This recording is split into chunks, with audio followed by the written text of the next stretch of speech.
Antes de abordarmos a farmacologia do sistema respiratório propriamente dita, vamos fazer algumas abordagens sobre a anatomofisiologia do sistema respiratório.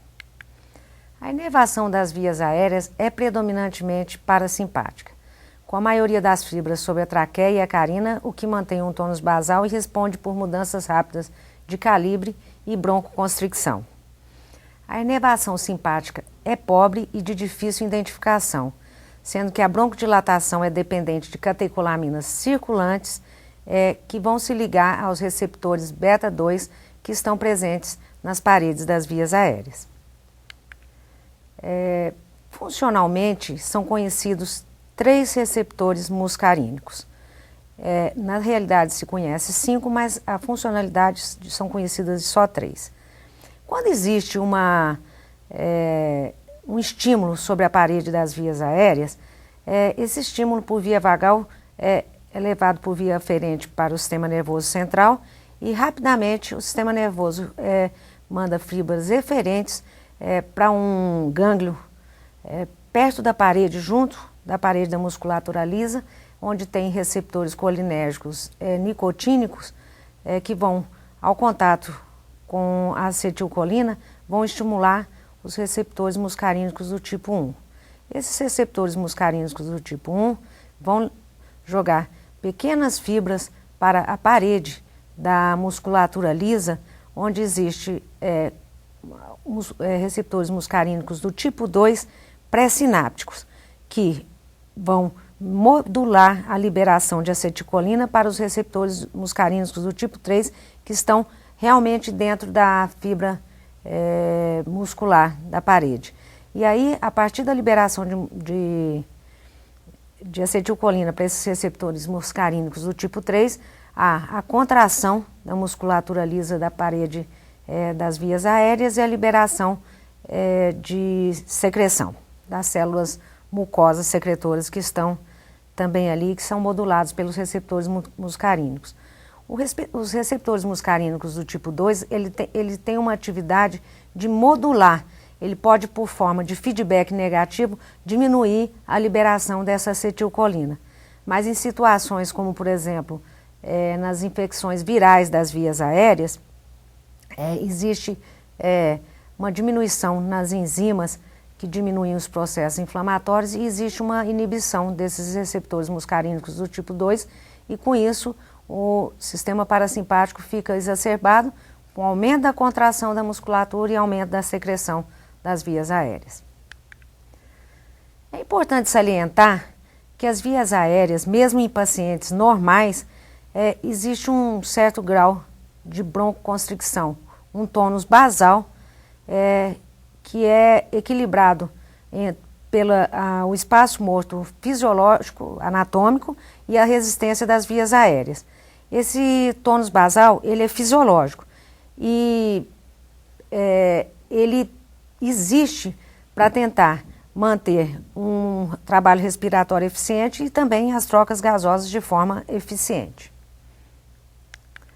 Então, a partir disso, não fica difícil entender que qualquer irritação mecânica, como por exemplo, a presença do tubo na traqueia com paciente superficializado, estímulos térmicos e de partículas inaladas, por exemplo, durante o exercício físico grande, a liberação de histamina e mediadores inflamatórios e o próprio edema, eles agem sobre o sistema parasimpático, ativando e com isso há o reflexo de tosse, aumento de secreção mucosa e broncoconstricção.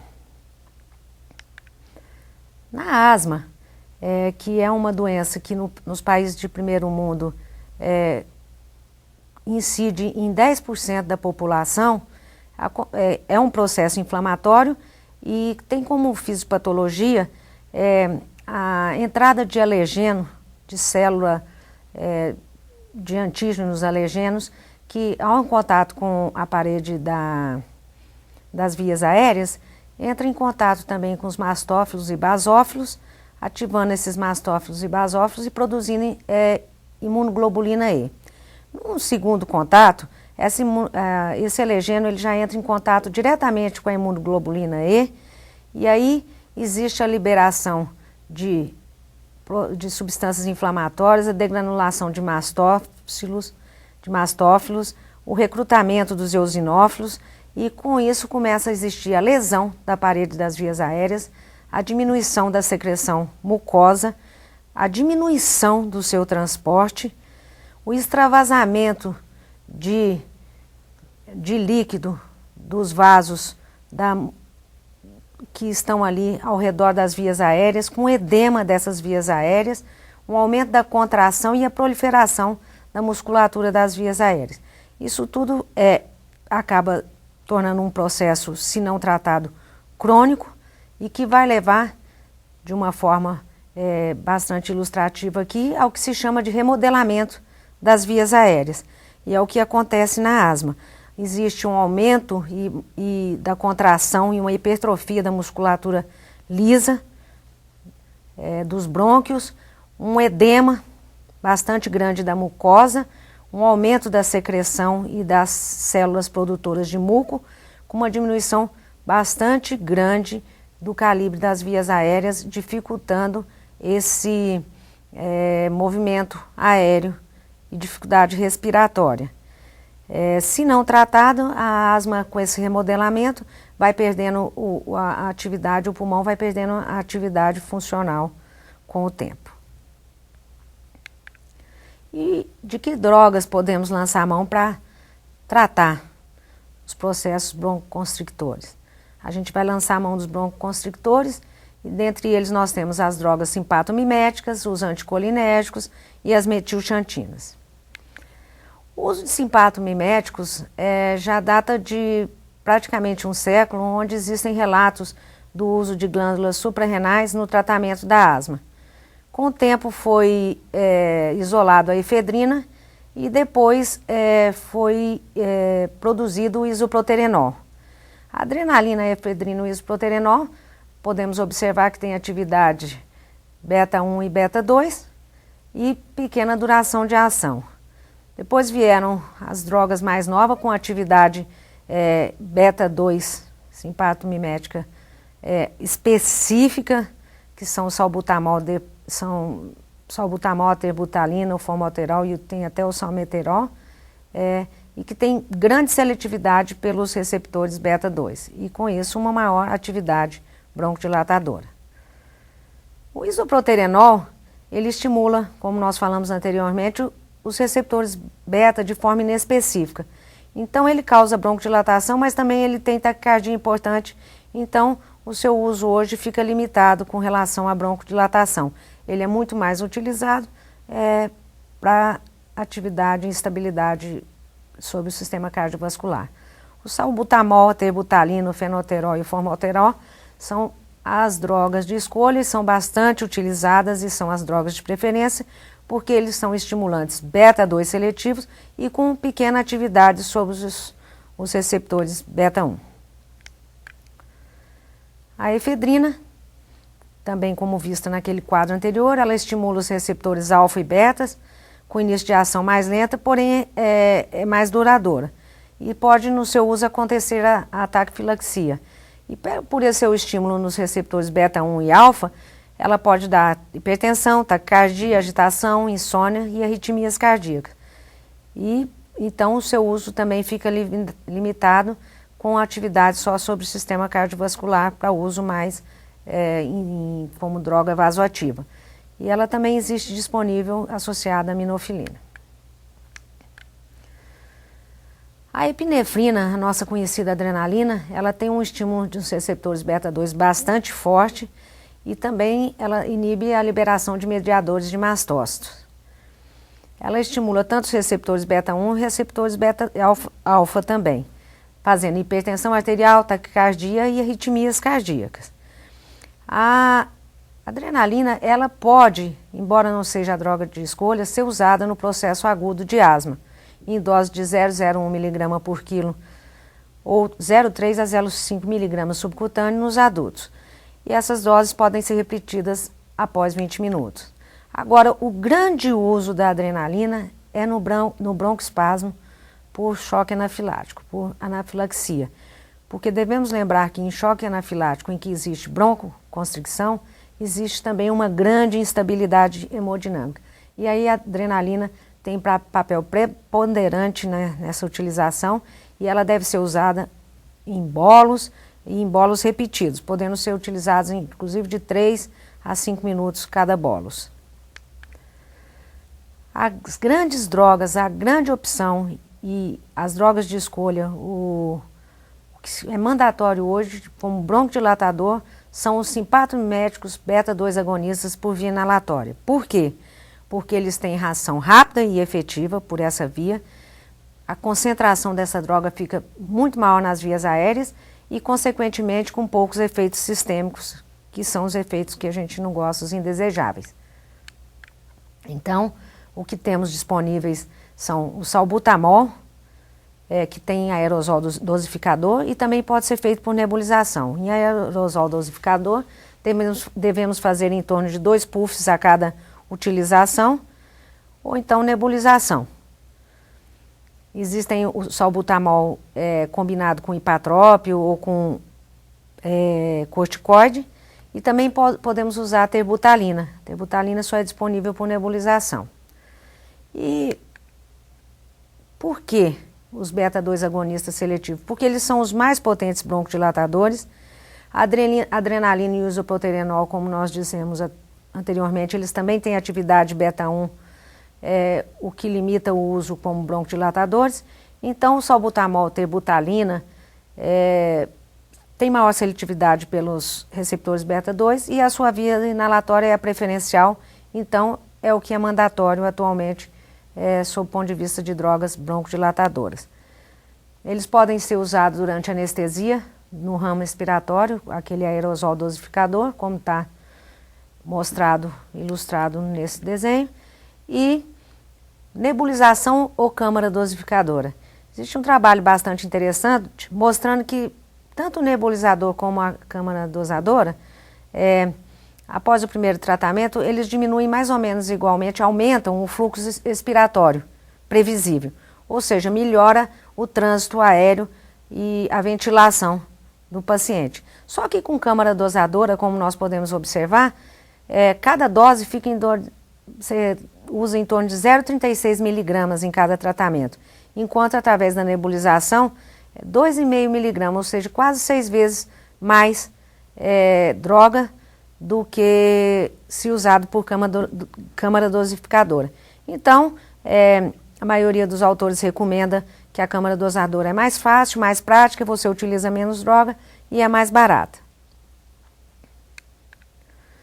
Com relação aos broncodilatadores anticolinérgicos, nós temos disponível a atropina, o glicopirrolato e o hipatrópio. Essas 3 drogas, elas têm efeito broncodilatador por ação antagonistas nos receptores colinérgicos. E elas têm como efeito adverso diminuição da secreção, podendo formar rolha e favorecer o crescimento bacteriano e a telectasia. E como agente broncodilatador, isoladamente, ela tem uma eficácia muito modesta. Portanto, elas não têm uma grande utilidade na nossa utilização. A atropina, ela é um amônio terciário, natural e que atravessa a barreira hematoencefálica. O hipatrópio e o glicopirrolato são amônios quaternários sintéticos e não atravessam a barreira hematoencefálica. O hipatrópio, como podemos observar, e que é o mais utilizado e indicado como broncodilatador, ele tem um início de ação mais rápido do que os outros 2 e também uma duração maior. E, portanto, é o que é mais utilizado na nossa prática. E ele é utilizado por via inalatória. A atropina, quando utilizada em altas doses, ela ainda tem um inconveniente, que ela pode desencadear a síndrome colinérgica central, que cursa com sintomas de sonolência, sedação, alucinação e inconsciência. Isso porque ela bloqueia os receptores muscarinos colinérgicos e, por competição, inibe os efeitos da acetilcolina sobre o sistema nervoso central. Então, isso é um inconveniente e o tratamento só pode ser feito com a fisostigmine, pois a neostigmine, a piridostigmine e o hidrofone não atravessam a barreira hematoencefálica. Outras drogas, classe de drogas broncodilatadoras, são as metilxantinas. As metilxantinas naturais disponíveis são a cafeína, a teofilina e a teobromina, e A mais utilizada é a aminofilina, que é uma associação da teofilina com a etileno-diamine, que é o Teolong. Como que as metilxantinas agem? Elas agem inibindo a fosfodiesterase, causando um aumento do AMP cíclico no músculo liso. E também elas diminuem o processo inflamatório, diminuem a liberação de histamina e leucotrienos pelos mastócitos e também inibem a liberação de prostaglandinas. E como efeitos adversos, ela aumenta a atividade, diminui a fadiga do diafragma, o que é um efeito adverso, muitas vezes desejável, principalmente no paciente com doença broncopulmonar obstrutiva crônica que precisa desse estímulo. Sobre o sistema cardiovascular, ela tem um aumento grande do cronotropismo e do inotropismo, levando a aumento de frequência cardíaca. Isso tem um grave risco de edema agudo de pulmão, principalmente em pacientes com insuficiência cardíaca congestivas e aqueles que não suportam bem aumento de frequência cardíaca. Nos rins, existe uma diminuição da absorção tubular de sódio e ele age como diurético. A aminofilina, que é a metilxantina mais utilizada, ainda mais utilizada, ela tem caído cada vez mais em desuso, porque a sua atividade broncodilatadora é modesta, ela tem uma baixa relação benefício-risco, ela deve ser evitada por via endovenosa, porque a dose em que você vai conseguir um efeito razoável, ela se aproxima muito de dose letal, de dose que pode causar efeitos deletérios indesejáveis. O seu uso atualmente indicado tem sido restrito a pacientes com doença broncopulmonar obstrutiva crônica por via oral e os efeitos colaterais são vômitos, irritabilidade, insônia, tremores, arritmias cardíacas, hipocalemia e convulsões. E ela sensibiliza o miocárdio aos digitais. Então, a associação de aminofilina com drogas digitais pode levar à intoxicação digitálica. A aminofilina ela é potencialmente perigosa quando associada à prática anestésica, pois seu uso com os halogenados, sua associação com os anestésicos inalatórios halogenados pode produzir arritmias de difícil controle, podendo levar a óbito. Então, muito cuidado com a aminofilina. E no painel de especialistas do Programa Nacional de Educação sobre Asma americano, ele faz alguns comentários sobre a aminofilina. E diz que a aminofilina, quando utilizada como droga única, intravenosa, é 3 a 4 vezes menos efetiva para aliviar a obstrução do fluxo aéreo do que em doses repetidas dos broncodilatadores beta-2 agonistas. Ela, quando utilizada com beta-2 agonistas usados repetidamente, ela aumenta os efeitos colaterais indesejáveis sem produzir broncodilatação adicional. Em adultos ou crianças tratadas com doses repetidas de beta-2 agonistas, as metilxantinas não têm papel importante no alívio da obstrução aguda do fluxo aéreo. Então, a aminofilina hoje tem seu papel muito restrito e deve ser evitada, principalmente por via endovenosa. Lembrando que nos Estados Unidos ainda a internação por sobredose e efeitos colaterais da aminofilina ainda é uma das maiores causas de internação e lá os especialistas recomendam que quando a aminofilina é feita por via endovenosa, ela deve ser ser sempre feita a sua dosagem sérica para que não tenha sobredose e efeitos deletérios e fatais. Os corticoides. Os corticoides são considerados hoje como um padrão ouro para o tratamento da asma, pois, como a gente falou anteriormente, a asma é uma doença preponderantemente inflamatória. E como seria a ação, como que os corticoides agem para diminuir esse processo inflamatório? Os corticoides, ao chegarem nas barreiras celulares, eles atravessam rapidamente essa barreira celular e se ligam a um receptor corticoide específico, existente dentro das células.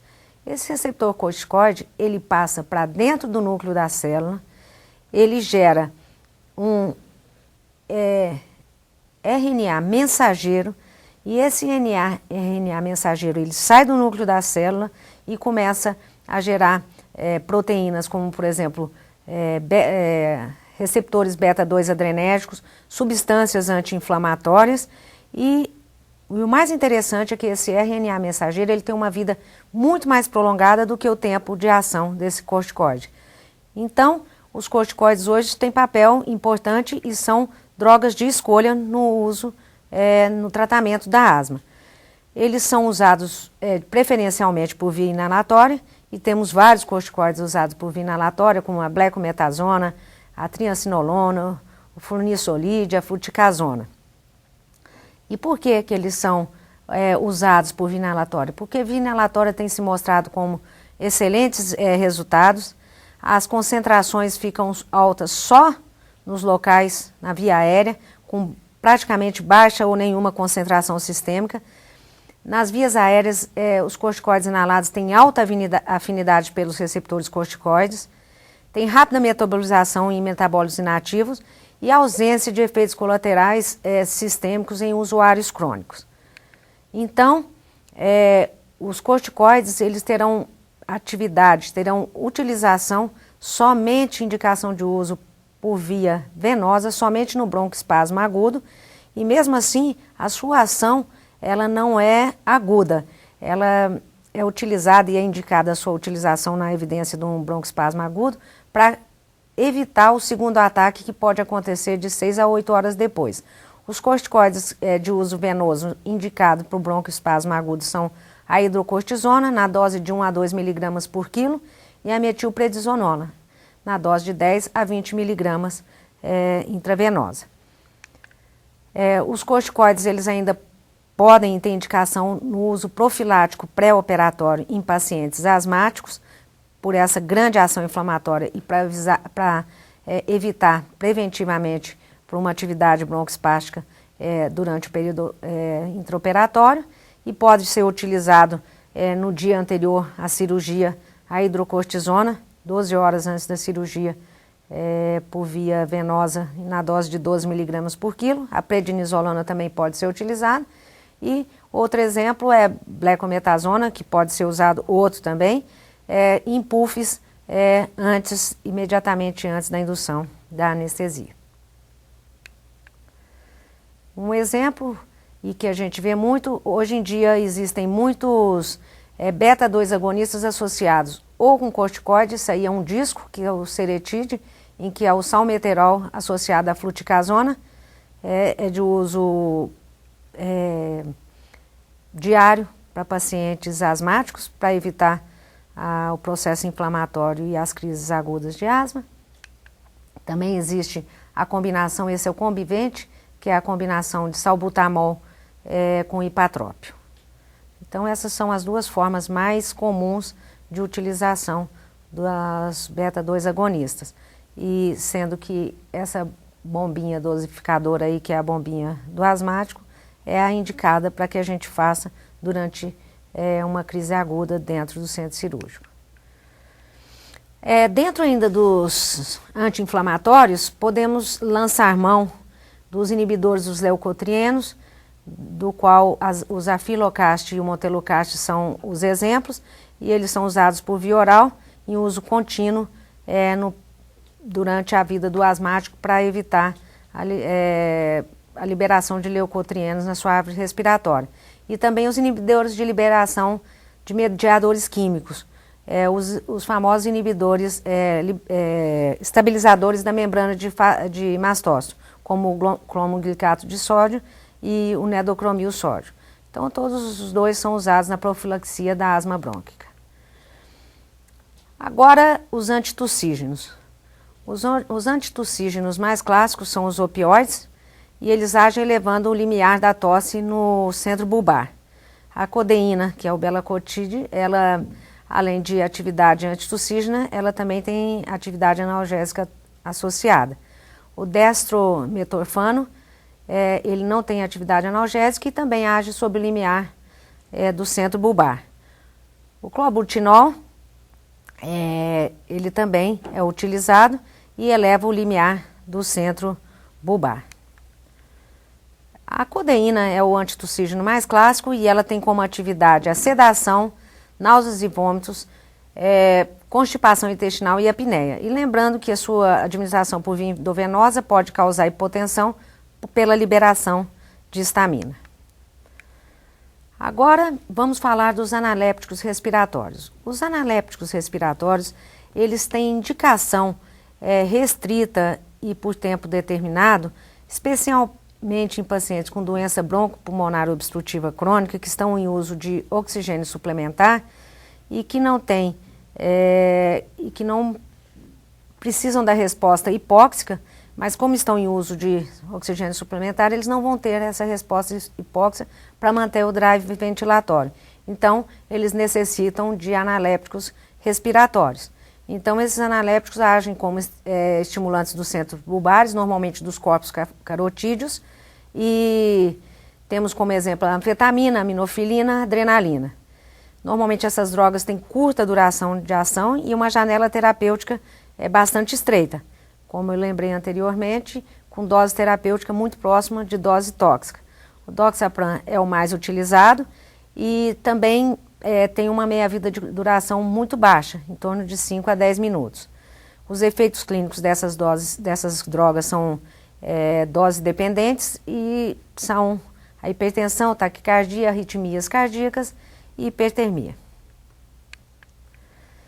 A metilxantina é a mais clássica e também ainda muito utilizada como analéptico respiratório e tem como efeito colateral náusea, vertigem, tontura e convulsões. E só coloquei aqui para lembrar que, apesar dela ser extremamente estimulante do sistema nervoso central e é utilizada como estimulante também dos músculos respiratórios, ela não deve ser utilizada, ela é contraindicada na reversão de efeitos residuais anestésicos e de relaxantes musculares. Sobre a terapia mucolítica e mucocinética, ela tem como objetivo fluidificar as secreções e conseguir colocar essas secreções para fora para melhorar o fluxo aéreo. Lembrando que a secreção respiratória diária de um adulto é em torno de 100 ml por dia e o conteúdo da secreção respiratória são mucopolissacárides, gorduras, mucoproteínas, água e eletrólitos. E o aumento na sua produção com a diminuição na sua eliminação vai favorecer a retenção de secreção e perpetuação de processo inflamatório. Então, só a hidratação, ela já mantém uma fluidez da secreção, com aumento de produção e eliminação. Isso deve ser ajudado com a tosse, com a drenagem postural e nebulização com soro fisiológico a 0,9%, e que isso leva a risco também de contaminação. Os próprios beta-2 agonistas, ele tem atividade de broncodilatação e mucolítico, e, aliás, eles são mucocinéticos, porque eles aumentam a frequência do movimento ciliar da árvore traqueobrônquica. Existem também os indutores da secreção reflexa, que o iodeto de potássio e o alcoolato de glicerina, só que essas drogas, elas também têm estimulação do nervo vago, e elas podem aumentar as secreções das glândulas mucosas respiratórias e, por reflexo vagal, produzir broncoespasmo. O mucolítico mais clássico é a N-acetilcisteína, o fluimucil. Ele possui um grupamento sulfila que interage com as pontes de disulfeto das mucoproteínas. Aliás, ele é uma macromolécula. E aí ele acaba rompendo a estrutura proteica em cadeias menos viscosas. Os grandes efeitos prejudiciais são sabor e odor sulfurosos, anorexia, queimação traqueal, náusea, eructações e vômitos. E ele também pode produzir uma broncorreia ambulante. Se o indivíduo não conseguir tossir, isso será um problema. A N-acetilcisteína também ela é utilizada para fazer lavagem brônquica. E o oxigênio? O oxigênio é bom ou mal? Nós sabemos que a indicação de oxigênio suplementar, ela se deve especialmente quando existe hipóxia tecidual. E muitas vezes o uso do oxigênio é banalizado. Existe um estudo antigo do American Journal de Medicine em que mostra, através de um questionário, que mais de 50% dos pacientes hospitalizados recebiam oxigênio adicional sem ao menos uma prescrição por escrito. Então, o que acontece? Quando existe oxigênio em excesso, o oxigênio ele reage com os compostos orgânicos, produzindo os metabólitos importantes e aumentando drasticamente os radicais livres, fazendo lesão celular, lesão de parede de vasos.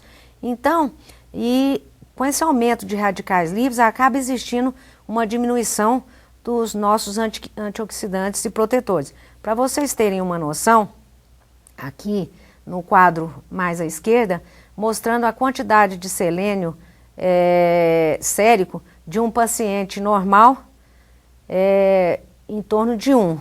Com uma semana dentro da terapia intensiva, esse selênio já caiu quase pela metade. E após 4 semanas, que é o quadrinho mais à direita abaixo, esse selênio ele caiu drasticamente para menos da metade da concentração sérica de que um paciente normal tinha. Então, o uso de oxigênio ele deve ser bastante indicado, porque o oxigênio ele tem a sua toxicidade. Em primeiro lugar, ele faz vasoconstricção de todos os leitos vasculares, com exceção do leito pulmonar, e diminui o débito cardíaco. Então, ele faz depressão respiratória, especialmente em pacientes que não respondem à hipercarbia. Ele, em altas pressões, por exemplo, dentro da câmara hiperbárica, ele produz convulsões.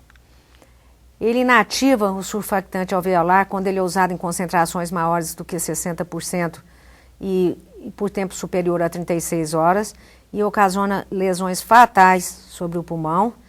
E também quando ele é usado no recém-nascido em concentrações altas, ele causa o que chamamos de fibroblasia retrolental, com obstrução e proliferação dos vasos sanguíneos em desenvolvimento na retina do recém-nascido, podendo levar à cegueira.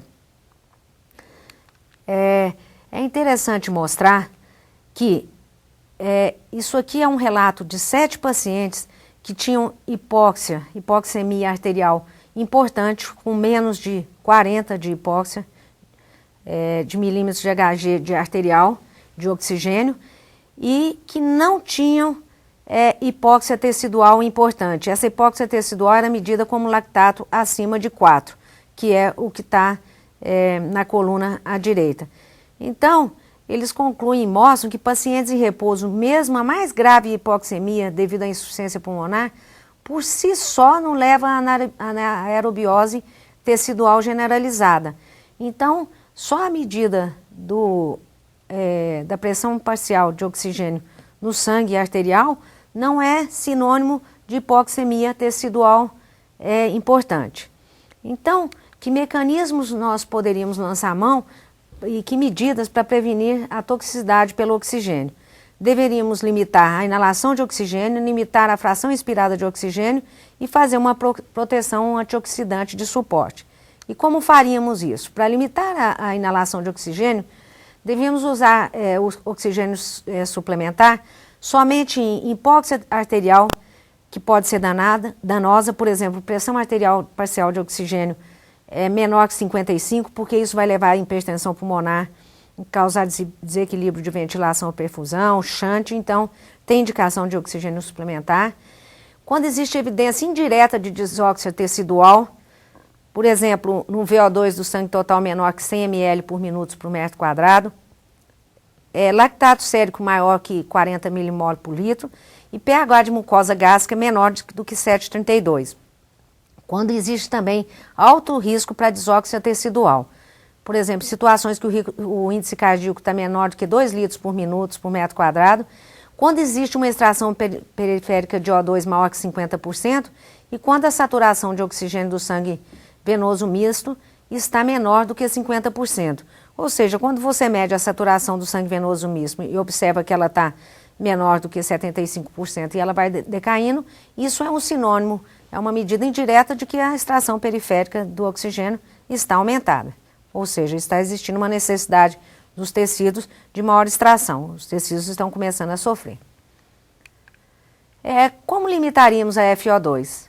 Se a FiO2 é maior do que 0,6 por 48 horas e o paciente não está entubado, devemos considerar ventilação mecânica e o uso de PEP, porque aí existe a possibilidade da diminuição dessa FiO2. E se a FiO2 é menor do que 0,6%. E não existe indicação precisa para a inalação de oxigênio, então devemos reduzir a fração inspirada de oxigênio. E também devemos fazer uma proteção antioxidante de suporte. Repor selênio para homens 70 microgramas por dia e para mulheres 50 microgramas por dia. E se existir alto risco para toxicidade pelo oxigênio, como por exemplo nas falências de múltiplos órgãos, nas septicemias, nas insuficiências renais graves, devemos avaliar sempre o selênio e a vitamina E periodicamente para que eles sejam repostos e que possam ajudar para diminuir os produtos metabólicos nocivos do oxigênio. O óxido nítrico. O óxido nítrico também tem utilidade na farmacoterapia respiratória. O óxido nítrico é um mensageiro presente nos vários sistemas biológicos e tem função sobre o sistema cardiovascular, sistema nervoso central, sistema pulmonar. Ele é sintetizado basicamente nas células endoteliais a partir do aminoácido L-arginina e é ativado através da óxido nítrico sintetase em óxido nítrico. O seu mecanismo de ação, ele ativa a guanilciclase com aumento do GMP cíclico, fazendo vasodilatação, que o maior papel dele é a vasodilatação sobre a musculatura das paredes dos vasos pulmonares, o que é super importante em criança, especialmente com hipertensão pulmonar. A sua meia-vida é muito baixa, é menor do que 5 segundos, o que assegura uma ação muito localizada. E ele se liga ao ferro da proteína M da hemoglobina, dando como metabólito o nitrato.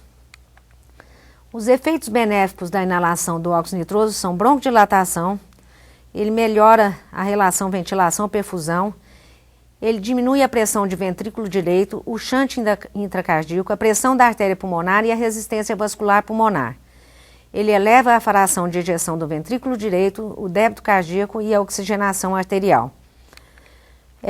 Os únicos inconvenientes do óxido nítrico é que por sua alta afinidade pela hemoglobina, ele gera a meta-hemoglobinemia, mas normalmente essa meta-hemoglobinemia ela é discreta. Durante a sua descontinuação, ele pode gerar hipoxemia e hipertensão pulmonar rebote. Então, a sua descontinuação deve ser lenta para que não aconteça esses dois fatores. E quando existe a presença de oxigênio, ele reage com o oxigênio, formando o dióxido de nitrogênio, que é potencialmente lesivo para o epitélio pulmonar. Então, a monitorização, quando a sua utilização, a monitorização de gases inspirados é necessária e mandatória. Outra droga que sempre foi de nossa utilização e que sempre existia até algum tempo a dúvida e não existiam grandes evidências de que ela poderia ter um efeito broncodilatador, embora tenha sido usada por muitos anos, é a lidocaína.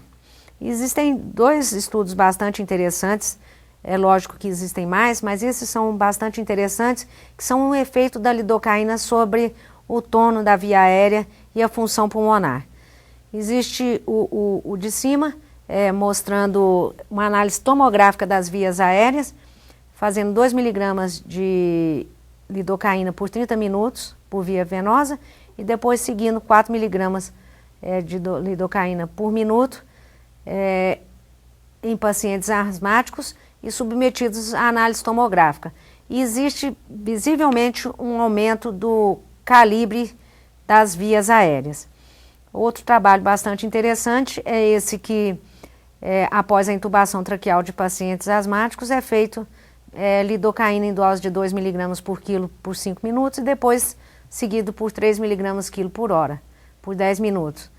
E após a intubação são feitas medidas de volumes pulmonares, antes e depois da lidocaína, mostrando que existe realmente um aumento desses volumes. Então a lidocaína é uma droga que nós podemos lançar a mão pré-intubação ou durante até um evento de diminuição do calibre das vias aéreas no broncoespasmo durante a cirurgia.